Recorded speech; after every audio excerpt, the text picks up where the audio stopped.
네, 정치권 관심 뉴스 짚어보는 포커스 나이트 시간입니다. 오늘은 홍석준 전 국민의힘 의원 그리고 신현영 전 민주당 의원 나오셨습니다. 두 분 안녕하십니까? 안녕하십니까? 예. 자, 조금 전에 들어왔던 뉴스부터 한번 저희들이 이야기 한번 나눠보죠. 간호법 제정안이 국회 보건복지위원회 소위원회를 통과를 했습니다. 이 법안이 사실 지난 21대 국회에서 야당 단독으로 처리해서 대통령이 거부권을 행사했고 그래서 재표결, 부결을 거쳐서 최종 폐기됐던 법안이었잖아요. 네, 그렇습니다. 21대에서 거부권으로 폐기됐었는데 네. 사실은 간호사들의 수건이 또 간호법입니다. 왜냐하면 우리나라의 의료 체계는 뭐 의사, 간호사, 치과의사, 한의사 여러 직역들이 협업을 하는 체계이기 때문에 그동안은 모든 법적 규정이 다 의료법에만 담겨 있었던 거죠. 네. 그러면서 간호법에서 간호 업무에 대한 거를 분리해서 우리는 재정법으로 새로 간호사의 업무 범위와 규정을 하겠다라는 나름의 간호사들의 독립된 뜻들이 반영되어 있다고 하기 때문에 예. 의사단체에서는 이거는 위험하다라고 하면서 그동안 반대를 해왔던 거고요. 예. 간호법이 그동안에 통과되는데 여러 가지 난항들이 있었던 거는 사실은 간호사 그리고 간호조무사가 같은 간호 업무 범위에서 테두리에 있다 보니까 각자의 간호법을 바라보는 기대가 달랐습니다. 예, 오늘 통과된 이 간호법은요, 두 가지 쟁점들에 대해서 여야가 합의를 맞춘 건데요. 첫 번째로는 PA 간호사에 대한 합법화를 한 것입니다. 법적 규정을 두는 건데 PA 간호사라는 게 뭔가요? 근데? 피지션 어시스턴트. 예. 그래서 진료 보조 간호사라고 얘기할 수 있는 것이죠. 그래서 진료 지원 간호사라고 하는데 주로 어떤 역할을 합니까? 예, 실제로 의사가 특히 대학병원의 큰 병원의 교수들이 처방을 내게 되면 그것을 이행하는 데 있어서 드레싱을 하거나 아니면 수술할 때 옆에서 보조를 하거나 아니면 그것을 환자한테 이행하는 데 있어서 상당히 많은 인력들이 필요한데 그동안에는 회진을 정기적으로 돌면서 그 오더를 수행하는 주체가 대부분은 전공의였었던 거죠. 근데 전공의들이 지금 많은 상황에서는 1만 명이 빠져나가서 이 업무를 대행하는 사람이 없고 그렇기 때문에 간호사 중에서도 그 해당 영역에서의 전문 진료 지원 간호사를 합법화하는 법적 구정을 만들었다. 그래서 예를 들어 흉부외과도 교수님들이 이제 처방을 하고 수술할 때 옆에서 이제 전문 간호사들이 따라다니게 되는 거고요. 또 뭐 여러 가지 외과에서도 그렇고 내과에서도 그렇고 그 과의 특성에 맞는 전문성 있는 간호 영역에서의 의사와 간호 업무에 약간은 경계선에 있는 애매모호한 역할들을 항상 수시로 현장에서 하게 되기 때문에 이런 그동안의 병원에서는 간호사들이 일부의 의사의 의료행위를 하면서도 법적 사각지대에 있기 때문에 만약에 문제가 됐을 때는 이게 소송으로 갈 수가 있고 불법 행위에 놓쳐 있었는데 이번에는 사실 보건의료 노조도 파업을 앞두고 있고 여러 가지 정황상의 의료 대란 속에서 여당과 야당이 이번엔 꼭 통과시켜야 된다라는 좀 합의 맞았다라고 생각이 되고 다만 그동안 간호조무사협회에서 주장했던 우리도 전문대학에서 간호조무사 교육을 받으면 그것을 합법화해줘라. 라는 주장에 대해서는 여전히 간호사와 간호조무사의 합의가 이루어지지 않은 부분에 대해서 민감한 거는 걷어들고 추후에 논의하기로 했다. 다만 지금 진료 지원 간호사의 업무 범위를 그럼 어디까지 할 것이냐. 예를 들어서 여러 가지 시술들이 있는데 기관 삭관을 할 수 있을 것이냐.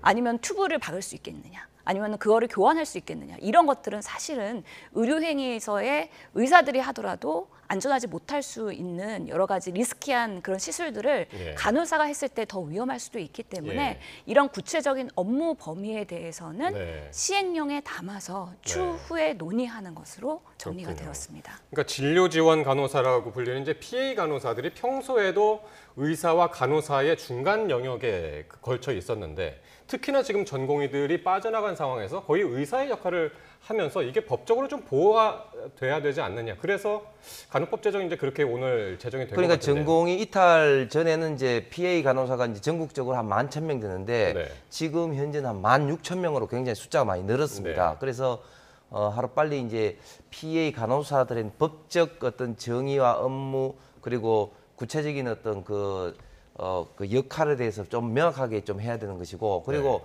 지난번에 이제 그 대통령이 제2요구 그 거부권을 행사하는 거하고 다른 것은 지난번에는 간호사 전체를 이 법에 했는데 이번에는 간호사 중에서도 특별히 이제 PA 간호사만 국한을 해서 좀 법적인 어떤 구체적인 어떤 정의를 했고, 그다음에 또 두 번째 중요한 것은 지난번에 거부권 행사될 때에는 지역 간호 업무라고 뭐 이렇게 해서 마치 이제 간호사가 직접 의사하고 별도의 어떤 뭐 요양기관이라든지 이런 걸 만들 수 있는 그런 어떤 길을 열어둔 것이 아니냐 이렇게 이제 여러 개에서 봤는데, 예. 그래서 이제 그 지역이라는 또 그런 부분은 또 삭제를 했다. 네. 뭐 그렇게 하면서 지금 현재 그 합의를 갖고 지금 소위를 좀 통과를 그렇군요. 했습니다. 간호법이 이제 간호사들의 수건이었다면 사실 이 의사들 입장에서는 이게 상당히 반대해온 법안이었잖아요. 지금 이제 신현영 의원 전 의원께서도 지금 이제 의사 출신이시고 지금 현역 의사시고 의사들의 입장은 뭡니까? 의사들의 입장도 통일되지 않습니다. 예. 실제로 대표 단체인 대한의사협회 이면택 회장은 오늘 입장을 발표를 했는데요. 거의 네. 시국 선언이라고 얘기할 수 있을 것 의사협회가 같은데요. 시국 선언을 냈군요. 예, 지금 단식 2일차입니다. 의료 대란을 앞두고 이것을 정부가 해결하라라고 하면서 이면택 회장이 단식이 들어갔는데 예. 국민을 살리고 의료를 살리기 위해 눈물을 머금고 의료를 멈출 수밖에 없다. 그래서 예. 이 진료 간호사에 대한 이 업무 범위를 이렇게 한정 짓는 것은 오히려 의료의 위험성을 초래하고 실제로 의료계에서의 화합을 깨는 방식으로의 결정이기 예. 때문에 정치권을 규탄하는 메시지였고요. 실제로 이 아하. PA 업무에 대한 공방은 대한전공의협의회와 항상 갈등에 있었습니다. 그래서 네. 전공의협회에서도 PA를 합법화하는 거에 대한 반대가 많았었는데 어허. 박단 전공의협의 회장도 더 이상 이제는 정치권에 기대할 수 없다라는 비판적인 메시지를 오늘 냈습니다. 한쪽이 이제 해결되니까 또 한쪽에서 이제 문제가 다시 불거지고 이제 계속 이게 반복이 되는 건데, 내일 본회의인데 일단 이 간호법 제정안 오늘 본회의 소위 통과했고 뭐 본회의 전체회의 그 상임위 보건복지위 이제 소위를 전체회의, 통과했고요. 예. 내일 전체회의 법사위에서 본회의로 올라가겠죠. 네, 내일 그러면 이제 본회의 통과가 거의 될 가능성이 지금 가능성이 높다고 봐야 되나요? 네. 네. 예, 그렇게 보여집니다. 네. 그래서 이게 저도 이제 의료 담당 그 업무를 그 공무원으로서 오래 했는데 사실 이제 이 보건 직역이 그 지금 실은 14개가 있죠, 그죠? 그 직역 간의 어떤 갈등이 사실은 보이지 않는 갈등이 네. 굉장히 좀 많이 있습니다. 그래서 이 의료법을 기준으로 해서 이제 의사 선생님들의 일반적인 어떤 컨트롤 어떤 그런 역할을 하도록 해서 이제 지금까지 이루어졌는데, 지금 의료 단체에서 가장 우려하는 바는 이제는 간호법이 이제 간호사를 위한 어떤 개별법으로 되면 또 다른 어떤 직역에 있는 분들은 또 네. 이렇게 또 요구를 했을 때는 어떻게 할 것이냐 이런 것 때문에 우려를 하는 건데, 저는 이민탁 그 지금 회장이 참 안타까운 건 뭐냐면 그동안 사실 시간이 좀 있었고 이 문제에 대해서 그 국민의힘과 윤석열 정부가 좀 간호법 제정을 막았을 때 사실은 좀 더 이제 의료법 그리고 의료인 이제 정원 문제하고 맞물려 가지고 예. 좀 더 적극적으로 이제 이야기를 좀 할 수도 있었는데 불구하고 전혀 협의를 하지 않다 보니까 예. 이제는 간호법까지 이제 와버린 거죠. 그러니까 지금 그러니까요. 의사협회에서는 진짜 알겠습니다. 설상가상인 그런 어떤 그러네요. 입장입니다. 일단은 뭐 보건의료노조 간호사들이 이제 주축이 된 그 파업이 이제 모레 예정이 되는데, 내일 만약에 이제 본회의까지 간호법이 통과가 되면 모레 보건의료노조 파업은 어떻게 될지 또 한번 지켜봐야겠고요. 지금 말씀하신 그 의정 갈등 얘기를 한번 해보겠습니다. 지금 이제 계속해서 이 갈등이 장기화하고 있는데, 한동훈 대표가 지난 25일 고위 당정협의회에서요 2026학년도 의대 증원 보류를 제안을 했는데 거절당한 것으로 전해졌습니다. 먼저 한 대표의 목소리 듣고 오겠습니다. 꼭 국민들이 원하는 의료 개혁의 본질과 동력을 잃지 않으면서도 지금의 상황에 대한 국민들의 걱정과 우려를 경감시킬 수 있는 대안 마련이 필요하다는 게 제 생각이고, 그런 여러 가지 의견을 정부가 나눈 바 있습니다. 그렇지만 논의 단계이기 때문에 그 내용에 대해서 제가 상세하게 설명드리는 것은 적절하진 않은 것 같아요. 예. 그러니까 한동훈 대표 얘기는 그러니까 올해 1,500여 명 의대 증원한 건 이제 지금 어쩔 수 없고, 내년에 시험 보는 거 2026학년도 의대 증원은 보류하자, 이렇게 대통령실에 제안을 한 거, 정부에 제안을 한 거였죠. 그렇습니다. 거의 당정협의회 때 이제 제안을 이제 한 네. 것 같은데, 사실 그 지금 이 문제가 이제 왜 나왔냐면 사실은 네. 이제 지금 의료인의 어떤 수가 이제 그 OECD 평균이라 이런 거에서 이제 적기 때문에 의료 계획을 논할 때는 윤석열 정부 이전에 문재인 정부 때도 그렇고 그 이전에도 그랬고 좀 정언이 필요하다 네. 이런 어떤 이야기가 논의가 항상 있었습니다. 그래서 사실은 이제 그 윤석열 정부에서는 이제 2,000명으로 했는데 이제 그 의대와 그리고 또 뭐 이런 논의 끝에 지금 1,500명으로 이제 했지만 또 그 이거를 이제 2025년도는 해보고 2026년도부터는 새롭게 더 협의할 수도 있다고까지 애초에 2,000명 선에서 굉장히 지금 많이 좀 후퇴를 해온 입장이거든요. 예. 그럼에도 불구하고 지금 현재 의료계에서는 지금 협의가 그동안에 이제 진행이 안 되다 보니까 한동훈 대표가 저렇게 완전히 또 새로운 안으로 네. 이제는 협의 정도가 아니라 아예 일단은 유예를 전제 조건으로 한번 제안을 한 겁니다. 네, 네, 네. 근데 이제 정부 입장에서는 좀 우려되는 거는 그러면 유예를 전제 조건으로 해버리면 지금까지 의료개혁으로 인해서 가장 중요한 이 의대 정원 이 문제가 예. 완전히 이제 백지화 한 예. 어떤 그런 어떤 꼴이 되니까 그러니까 궁극적으로는 10,000명을 늘리겠다는 거잖아요. 예, 그러니까 백지화하는 지금 꼴이기 그렇죠. 때문에 예. 지금 정부 당국에서는 한동훈 대표의 지금 안을 그대로 수용하기는 지금 어렵지 않을까 그런 어떤 생각이 그렇군요. 듭니다. 그러니까 요 얘기를 했던 게 지난 25일 고위 당정 협의회였고 사실 그거보다 닷새 앞서서 지난 20일 날 박단 전공의 협회장하고 대표하고 만나서 이야기를 나눴다는 얘기가 이제 전해졌단 말이죠. 거기서 어느 정도 이야기가 있은 다음에 제안을 했던 것 같은데 이 과정은 어떻게 보시나요? 예, 비공식 만남이라고 하는데 네. 박단 회장의 이야기를 경청을 한 것 같습니다. 네. 그래서 어떻게든 해결을 해야겠다라는 여당의 대표로서의 마인드를 가지고 사실 이 부분을 대하고 있는 것으로 보이는데요. 뭔가 중재를 해야 되겠다는 역할로서의 그런 투지는 뭐 저희가 높이 삽니다. 근데 한동훈 대표가 뭐 당정회의 때도 공식은 아니었지만 네. 그래 비공식적으로 대통령실에 의견을 전했고 그럼에도 불구하고 오늘 알려지는 거는 국무회의 때 대통령께서 불법 이탈에 손들면 국가라고 할 수 있겠느냐. 전공의들이 불법으로 현장을 이탈했는데 왜 그것을 의대 정원이라는 이름의 협상 대상이 될 수 있느냐라고 하면서 예. 그렇게 할 수 없다. 우리는 의료 개혁을 그대로 추진하겠다는 완고한 입장을 밝히셨다고 해요. 네. 그만큼 한동훈 대표의 뭔가 리더십의 역량 아니면 당정 관계에서의 주도권 이런 부분들이 상당히 부족하다는 거를 또 나타내는 하나의 현상이지 않을까 싶어서 중재를 하려고 했으나 중재가 되지 않고 예. 오히려 대통령실의 화를 불러일으키는 부정적인 효과만 가져오는 거 아닌가라는 생각이 들고요. 예. 특히 지금 여야 정치권에서 이렇게 간호사법이 통과가 되면 간호법이 통과가 되면 오히려 의료계 내에서는 또 분열과 여러 가지 강력한 투쟁을 할 수밖에 없는 또 하나의 단서와 계기가 될 거기 때문에 예. 의료대란은 앞으로도 추석을 앞두고도 더 악화될 가능성이 높다라는 면에서 고민적인 우려가 큽니다. 대통령실에서는 오늘 이런 얘기도 나왔더군요. 그러니까 당내 조율을 거쳐서 공식 회의를 통하거나 책임 있는 사람이 직접 해야 하는데 뭐 이런 얘기가 나와서 이게 전달 방식에 문제가 있다고 보십니까?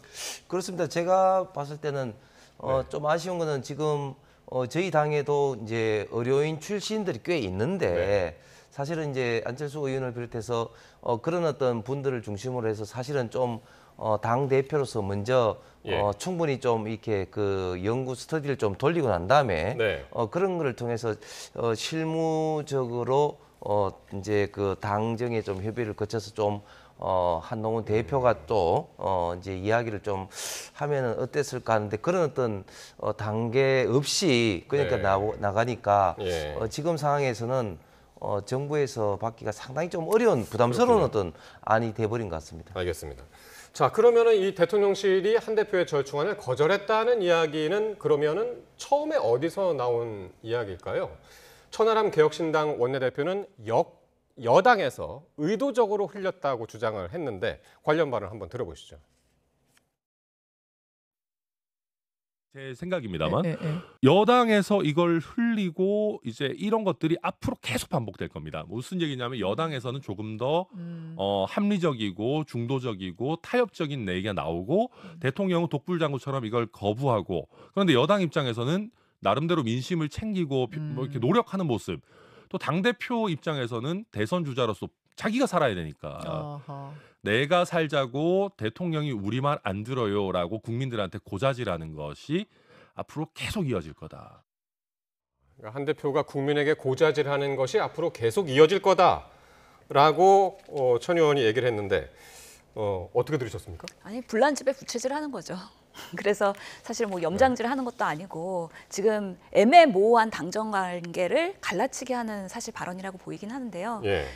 결국에는 대통령실은 이제 한동훈 대표가 제안하는 것들, 이것도 언제 흘려서 또 우리를 또 이렇게 뭔가 문제점 있는 것처럼 또 국민들을 멀리하는 거 아니야? 이런 불신들이 계속 쌓일 수밖에 없고요. 예. 한동훈 대표는 본인 입장에서는 조금 더 당정의 분리와 쓴소리하는 당대표의 모습을 보이고 싶어하는 그런 부분에 있어서 나름 선점을 한다라는 우위를 점하는 긍정적인 판단을 할지 모르겠지만 네. 이런 모습들이 계속해서 반복되는 경우에는 예. 아니 그러면은 당도 뭔가 건의는 하지만 먹히지 않고 달라지는 건 없고 네. 그리고 정도 대통령실도 계속해서 고집불통으로 본인들 얘기만 하고 당의 이야기는 듣지 않는 어떻게 보면 당정 관계가 다 같이 가라앉으면서 지지율이 떨어질 수 있는 둘 다 위험한 상황이다라는 생각이 듭니다.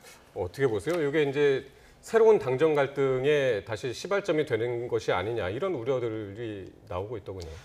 앞으로도 사실은 이제 그 당정 관계는 네. 뭐 그 하나로 뭐 목소리를 내야 될 때는 내야 되겠지만 건전한 긴장 관계에서 좀 협력을 해야 될 부분은 분명히 또 그런 게 있을 겁니다. 사실은 지금 정부에서 보는 시각과 또 당이 정치권에서 보는 시각이 반드시 좀 합일되기가 어려운 어떤 시각도 있거든요. 예. 그렇기 때문에 앞으로도 이런 게 있을 건데 이런 어떤 상황이 발생될수록 좀 실무적으로 특히 물밑에서 어떤 정책 조율이라든지 이런 것들이 잘하는 것들이 중요하고 이제 그것이 바로 이제 한동훈 대표의 어떤 대표로서 어떤 리더십의 어떤 네. 어떤 역량이 아닌가 보여집니다. 근데 사실 지금 이런 의정 갈등이 계속 지금 넉 달 이상 지속이 돼 왔잖아요. 근데 그렇습니다. 당장 지금 추석을 앞두고 있고 그때 이제 응급실 대란이 일어나는 것이 아니냐. 그리고 이제 모레 간호사들 이제 파업도 앞두고 있어서 근데 지금 정부가 계속 이런 원칙만 고수하는 게 맞는가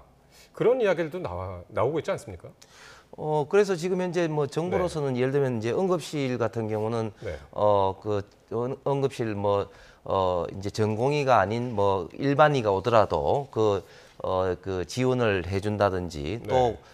응급실 관련돼서 어떤 뭐 형사적 어떤 책임이 발생이 되더라도 이제 어떤 조건을 붙여서 이제 면제를 해준다든지 예. 응급실 지원 대책을 어제 발표한 바도 있습니다. 네. 그런데 지금은 사실은 정부의 정책이 사실은 좀 우려스럽게도 좀 백약이 무효인 게 네. 지금 의료계에서는 의대 정원 요 문제가 아니고는 지금 이제 대화를 안 하겠다는 그런 어떤 자세에서 지금 한 발자국도 지금 움직이고 있지 않고 예. 정부는 애초 어떤 계획 2,000명에서 1,500명 그리고 2026년부터는 새롭게 협의할 수 있다고 자꾸 지금 후퇴를 했는데 예. 이런 부분이 지금 이제 대단히 좀 안타깝고 다시 말씀드리지만 지금 의협 내부에서도 제가 알기로는 여러 가지 지금 이야기가 갈리고 있는데 네. 이 내부에서 또 좀 이런 어떤 이야기를 좀 진전을 좀 시켜야지 네. 의미 있는 어떤 성과가 나오지 이런 상태에서는 정부가 아무리 노력해도 참 의미 있는 성과가 나오기 힘들 것 같습니다. 내일 보니까 그 한동훈 대표가 여당 소속의 이제 복지위 의원들하고 간담회를 한다고 그래요. 네. 내일 28일. 그리고 이제 30일 날은 윤 대통령하고 당 지도부 만찬 회동이 있고요. 어떻게 보십니까? 여기서 좀 이런 얘기들이 나와서 좀 합의를 이루는 과정이 좀 있을까요? 당연하죠. 그러니까 제가 네. 말씀드린 것처럼 사실 한동훈 대표가 2026년부터 뭐 유예하자는 이런 것을 먼저 던지는 것이 아니라 네. 최소한 이제 복지위원들 그리고 그 이전에 의사 출신의 지금 저희 당의 의원들 특히 네. 의사 출신의 의원들을 최소한 TF라든지 이런 걸 만들어서 네. 먼저 좀 안을 좀 가져오라 이런 식으로 사실은 먼저 접근하는 게 저는 더 바람직하다고 생각합니다. 예. 신 의원님은 어떻게 보십니까? 이번 그 응급실 대란, 이게 더 심화가 될 수 있다고 보세요? 예, 응급실 저는- 붕괴를 얘기하는 사람들도 많습니다. 예, 계속해서 지속적으로 만성적으로 붕괴가 되는 현상들을 국민들이 목도하실 거다. 안타깝지만 그럴 것이라고 예측을 하는 것이 우선은 당장 추석을 앞두고 전문의들이 그만둔 자리를 어떻게 일반의들이 대체할 수 있겠습니까? 네. 전공의들이 본인들이 응급의학과 등 필수 의료 못하겠다라고 나갔는데 전공의 응급의학과 전공의들이 왜 뭐 국가에서 인건비를 지원한다고 다시 현장을 돌아올리는 만무하고요. 예. 그렇기 때문에 그런 현장을 지킬 수 있는 의사의 명분들과 트라우마를 상당히 정부가 줬다는 거에 대해서 금방 회복되기는 어렵다고 생각을 합니다. 네. 특히 지금 우리 정치권에서도 타임라인을 보면 29일 날 윤석열 대통령의 국정 브리핑이 예정되어 있습니다. 네네네. 아마 4+1 개혁안에 대해서 네. 대통령께서 말씀하실 텐데요. 의료 개혁안이 포함되어 있습니다. 포함되어 있죠. 예, 국민 보고 계속해서 의료개혁 추진하겠다. 의대 정원 확대 필요하다. 라는 이야기 하실 걸로 예상이 됩니다. 윤석열 대통령의 네. 스타일이기도 하죠. 그렇기 때문에 아무리 30일 날 당정 간에 뭔가 만찬을 한다고 하더라도 거기서 한동훈 대표가 이미 국정브리핑에서 대통령께서 말씀하신 것을 뒤집을 수는 없다고 생각을 하고요. 그러면서 뭐 국민의힘의 복지위 의원들과 간담회를 한다고 하면 아니 해결할 수 있었으면 진작에 해결했죠. 그리고 간호법의 여파 때문에 당장은 경색 국면으로 갈 수밖에 없어서 네. 의료계도 국민의힘 큰 기대를 할 수 없고 특히나 이면택 회장이 간호법 통과되면은 이제 정권 퇴진 운동에 돌입하겠다라고 예. 선언을 했었거든요.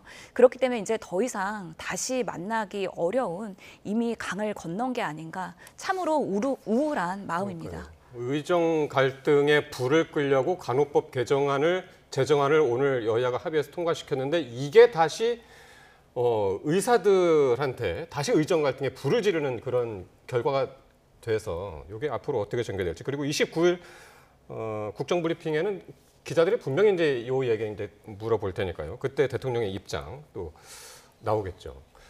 자, 다음 주제입니다. 오늘 이재명 대표가 본인의 SNS에요. 분열은 패배의 원인이다. 총구는 언제나 밖을 향해야 한다라고 글을 올렸습니다. 코로나19 치료를 위해서 입원했다가 이제 퇴원을 하면서 내놓은 첫 메시지인데. 자, 어떻게 들으셨습니까? 예. 예, 저는 이재명 대표가 병상에 있으면서도 그래도 할 건 다 하는구나 생각하는 게 뭐 병상 지시로 뭐 독도 뭐 지우기 진상조사라든지 다양한 어떤 지시를 한 것 같습니다. 사실은 이 말이 나온 거는 제가 추측할 때는 결국 이제 김부겸 전 총리를 비롯해서 뭐 또 뭐 초일이라든지 일부에서 결국은 이재명 대표를 직간접적으로 비판하는 어떤 그런 어떤 발언들이 직접적인 어떤 도화선이 된 것이 아닌가. 특히 김부겸 전 총리 같은 경우는 언제까지 강성 지지층만 바라보고 정치할 거냐. 이재명 대표가 좀 더 유연해야 된다. 그런 식으로 조금 더 세게 비판하지 않았습니까? 그러니까 김 전 총리가 그러니까 지난 총선 이후에 다시 그 정치 활동을 재개한다 그렇죠. 하면서 어제 첫 라디오 인터뷰를 했었죠. 예, 그렇습니다. 거기에 대한 반응이다 그렇게 보시는 예, 거군요. 그렇습니다. 그런 것들이 이재명 대표 입장에서 봤을 때는 좀 굉장히 좀 불쾌하게 아마 보였겠다. 저는 추측이 되고 그래서 결국은 아니 나를 비판하지 말고 좀 정권을 비판해야지 왜 총구를 자꾸 안으로 하느냐 바깥으로 돌려서 좀 비판하시라 뭐 이런 어떤 생각으로 말씀을 한 것 같습니다. 예. 신 의원님은 어떻게 들으셨습니까? 예, 어떤 의도로 정확하게 어떤 타깃으로 말씀하신 그러니까 건지 타깃은 쓰지 사실은 잘 않았습니다. 모르겠습니다. 그렇기 때문에 사실은 뭐 우리 당 지지자들한테 단합해야 된다라는 메시지를 보낸 걸로 보이는데 뭐 그 원인에는 최근에 예측하기로는 뭐 김부겸 총리의 그런 발언들, 강성 지지층 보면서 정치하면 안 되고 유연함을 이재명 대표가 보여야 대선에서 승리할 수 있다라는 발언. 그리고 지금 뭐 김경수 지사가 이제 사면복권 되면서 또 다른 움직임이 민주당 내에서 이제 대선 후보에 뭔가 플랜 B가 있는 거 아니냐. 그리고 뭐 초일회 같은 민주당에서의 비명계 움직임들 여러 가지 조짐들이 계속 언론에서 뭔가 언론이 만들어낸 프레임일 수도 있고 스토리일 수도 있긴 하지만 여러 가지 이재명 대표의 뭔가 사법 리스크에 대한 대안으로서의 민주당의 움직임에 촉각이 있는 것이거든요.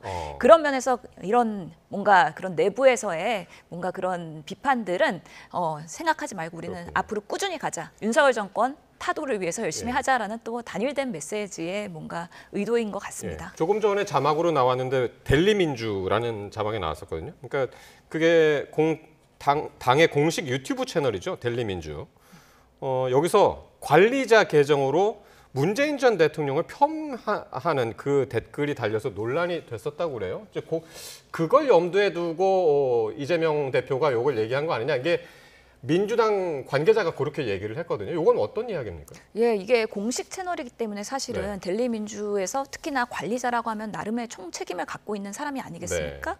그런데 그런 부분에 있어서 문재인 대통령에 대한 아무래도 이게 친문 지지자와 친명 지지자에 대한 뭔가 그 메시지나 그 바라보는 사태가 다르기 때문에 문재인 대통령에 대한 비판이나 폄하를 했을 때 그것이 또 우리 당내에 분열이 될 수가 있고 또 이재명 대표도 이제 제2의 지도부 체제를 또 만들어 갈 때 네. 통합의 메시지를 내면서 나름의 평책으로서의 인선도 하지 않았습니까? 예. 그래서 그런 부분에 있어서 나는 배제하지 않겠다, 통큰 정치를 하겠다라는 알겠습니다. 메시지까지 포괄될 수도 있는 가능성이 있다. 근데 사실은 대표의 의중은 저도 정확히 모르겠습니다. 알겠습니다.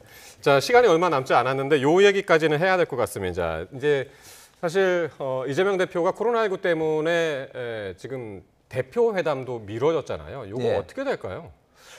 원래 이재명 대표가 사실은 네. 언변도 있고 해서 그 이전에 이제 김기현 대표라든지 이럴 때는 그 국회 로테노홀에서 이제 의자만 갖다 놓고도 빨리 대표회담을 하자고 해서 항상 대표회담에 굉장히 적극적이었고 주도적이었습니다. 그런데 이번에는 좀 상당히 의아하게 대표회담을 제안을 이재명 대표가 먼저 했는데 의외로 한동훈 대표가 빨리 받고 네. 오히려 또 뭐 생중계까지 하자고 이야기를 하고 하니까 네. 민주당에서는 아니 이게 뭐 그 토론도 아니고 생중계가 웬 말이냐 하면서 이렇게 이야기를 하다가 이제 지금 코로나 걸리고 이재명 대표 이후에는 지금 대표회담을 하자는 이야기가 지금 민주당에서 지금 안 나오고 있습니다. 네. 그러면 제가 생각할 때는 이재명 대표나 민주당 입장에서는 지금 한동훈 대표하고 지금 이렇게 회담하는 게 별로 실익이 없다.